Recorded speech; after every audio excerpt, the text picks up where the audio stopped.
Assalamualaikum warahmatullahi wabarakatuh. Selamat pagi anak-anak, selamat bergabung, selamat datang dengan warga SMP Negeri 1 Ngawi. Pada tahun 2020-2021, mari kita belajar bersama dalam rangka membahas tentang wawasan Wiyata Mandala, dalam rangka pengenalan lingkungan sekolah. Sebelumnya kami perkenalkan diri, nama saya Suyoko SPD, lahir di Ngawi, tanggal 17 November 1963. Masa pengenalan lingkungan sekolah atau MPLS di SMP Negeri 1 Ngawi tahun 2020-2021.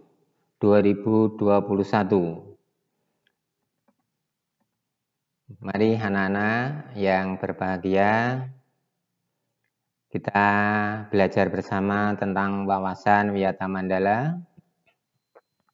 Yang pertama adalah pengertian wawasan Wiyata Mandala. Wawasan berarti cara meninjau, cara memandang, cara melihat, cara tanggapan indrawi terhadap sesuatu atau lingkungan. Wiyata berarti pendidikan. Mandala berarti lingkaran, bundaran, bulatan, atau lingkungan.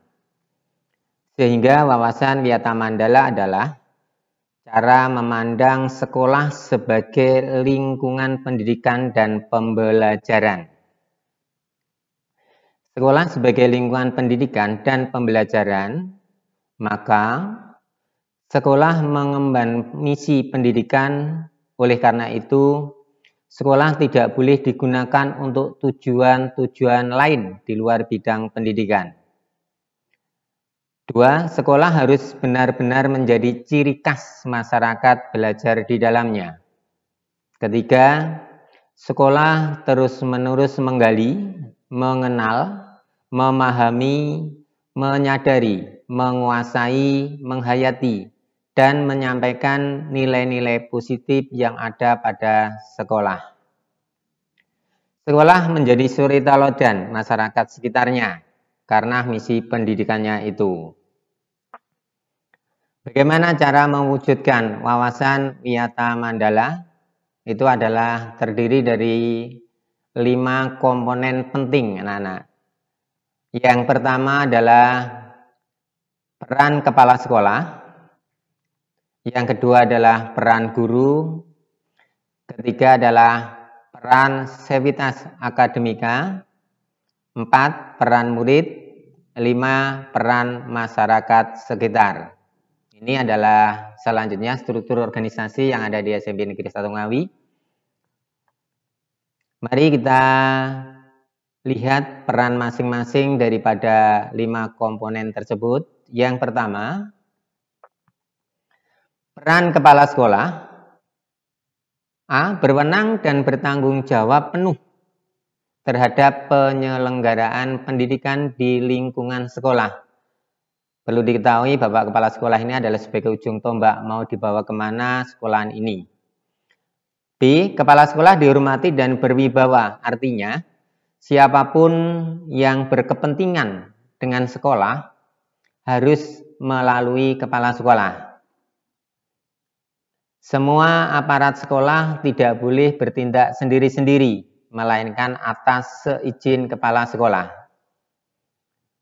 Kepala sekolah melaksanakan program-program yang telah disusun bersama komite sekolah. Menyelenggarakan musyawarah sekolah yang melibatkan pendidik, OSIS, komite sekolah, TOMA, dan pihak keamanan setempat.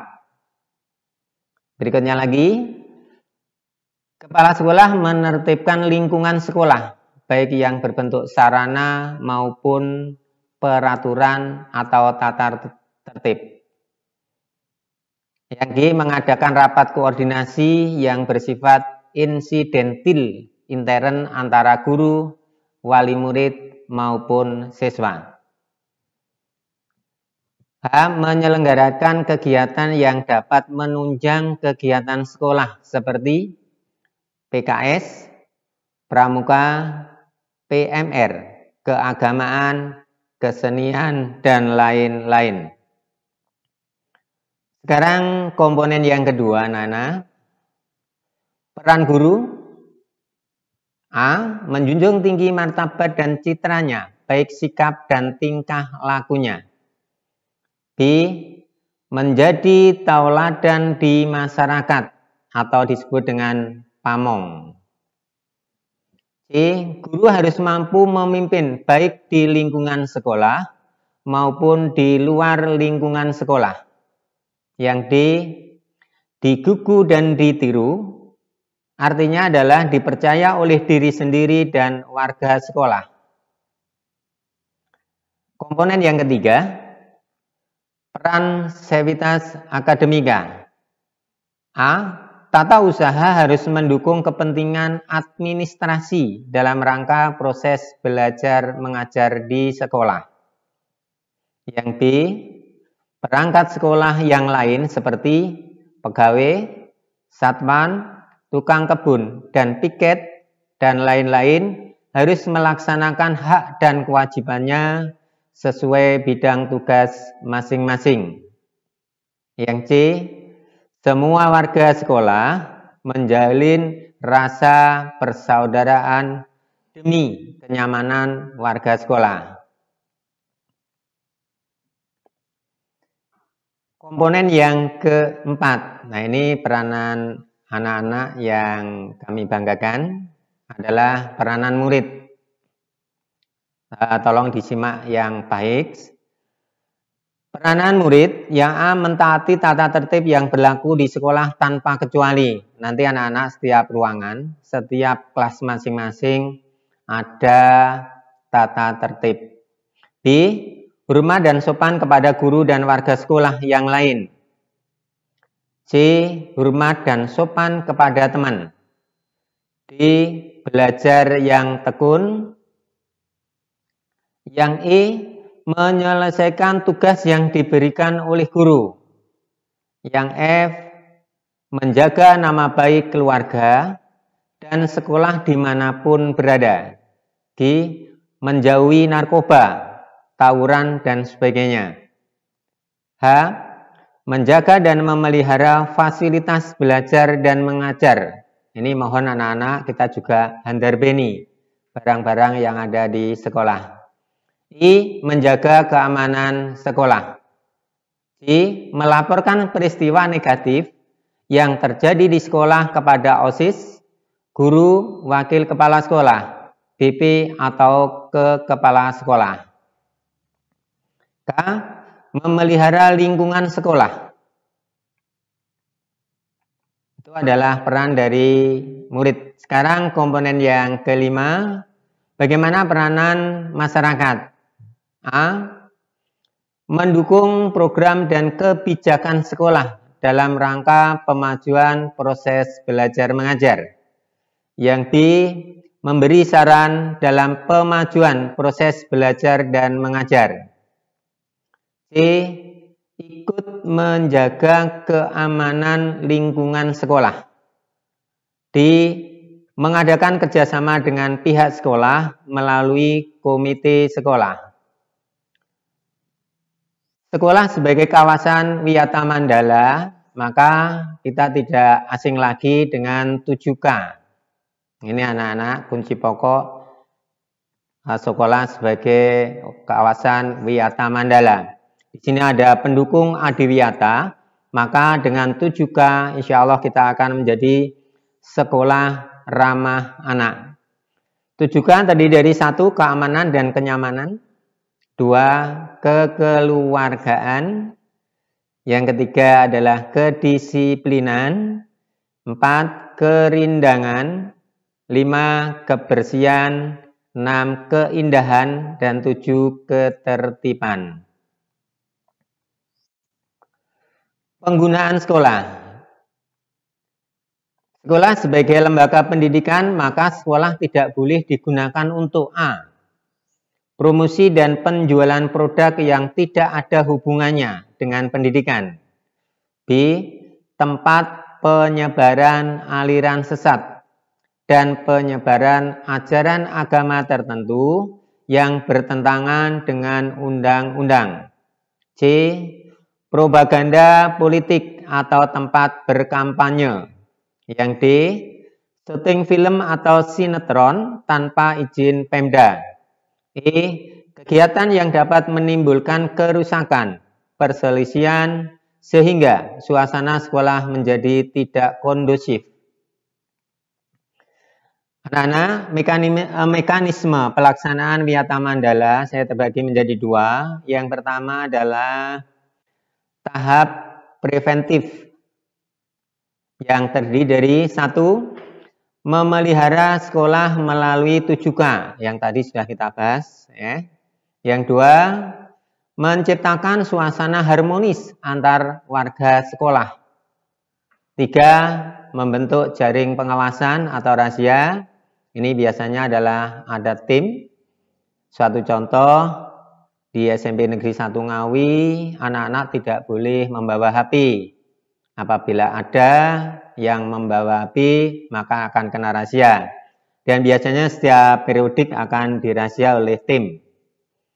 Yang keempat, menghilangkan bentuk peluncuran saat MPLS. Ini SMP Negeri 1 Ngawi tidak pernah ada peluncuran.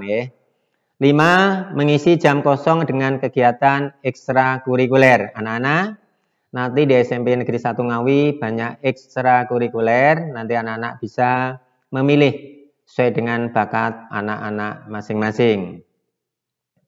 Yang 6. Meningkatkan keamanan dan ketertiban saat berangkat dan usai sekolah. Dipastikan anak-anak saat berangkat apa yang harus dibawa, apa yang harus disiapkan. Sekaligus itu juga atau saat usai sekolah. Jangan sampai buku ditinggal di sekolahan sehingga untuk belajar tidak bisa. Sekarang tahap yang kedua, tahap reprensif. 1. Mendampingkan pihak yang terlibat perselisihan. Yang kedua, menetralisir isu negatif yang berkembang. 3. Berkoordinasi dengan pihak keamanan bila ada kriminal di sekolah. Yang keempat, penyelesaian kasus secara hukum terhadap kasus yang melibatkan pihak luar sekolah. 5. Mengadakan bimbingan dan penyuluhan. 6. Memberikan sanksi sesuai tata tertib yang berlaku.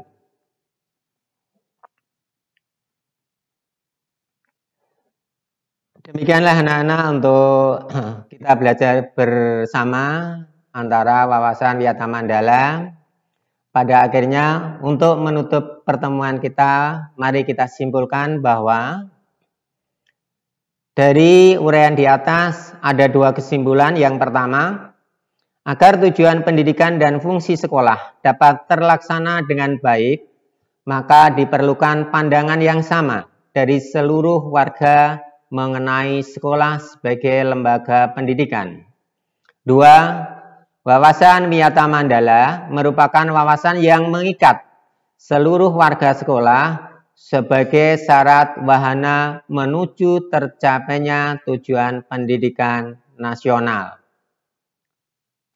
Demikian anak-anak, sedikit kita belajar bersama tentang wawasan Wiyata Mandala. Mudah-mudahan bermanfaat untuk anak-anak. Dan jangan lupa bahwa dalam kondisi yang seperti ini, jagalah kesehatan anak-anak di rumah, gemar berolahraga, makan cukup sehingga badan tetap sehat. Demikian, mohon maaf, akhirul kalam. Assalamualaikum warahmatullahi wabarakatuh.